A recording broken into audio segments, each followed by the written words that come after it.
Welcome to Leadsman Spearfishing. I'm Jade Maggs, and today I'll be teaching you how to make up a rubber for your speargun using a constrictor knot.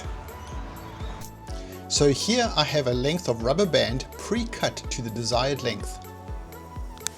The next step is to add some silicone spray to the working end of the rubber band.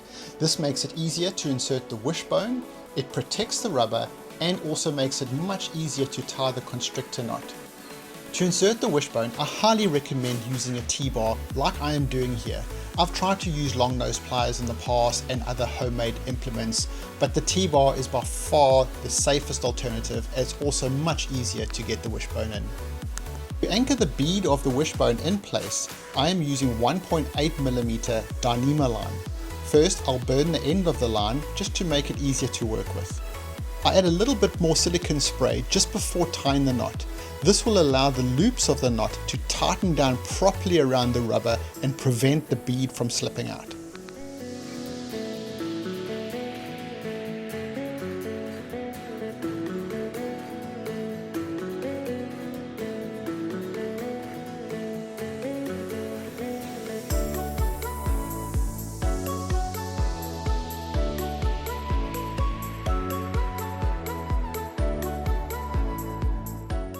Now tighten the knot with your fingers so that you can position it in the right place before setting the knot.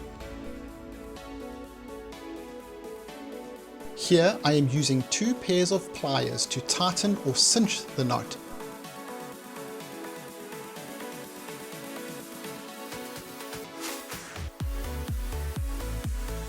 But I am leaving some play on the knot so that I can neaten it up before the final setting.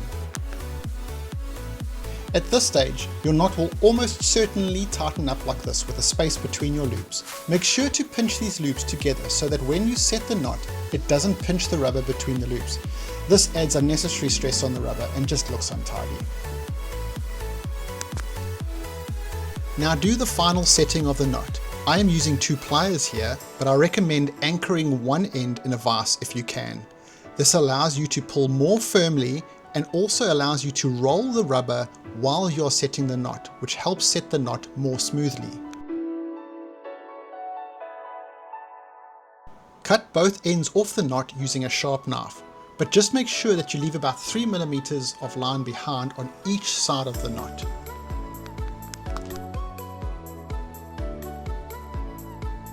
Use your thumb to fluff up the ends so that they burn easily with a lighter.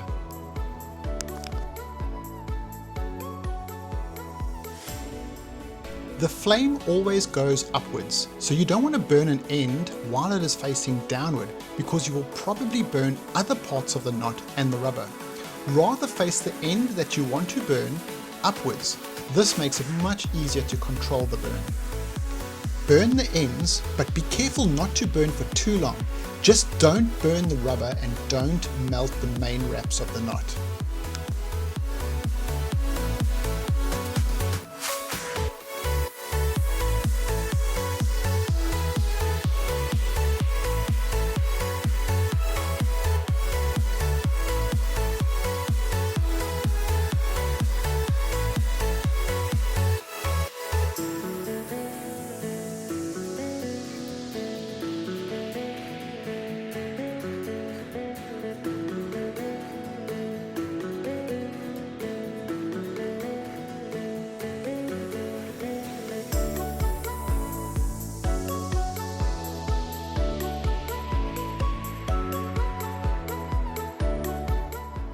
And that's how it's done. Thank you for watching. See you on the water.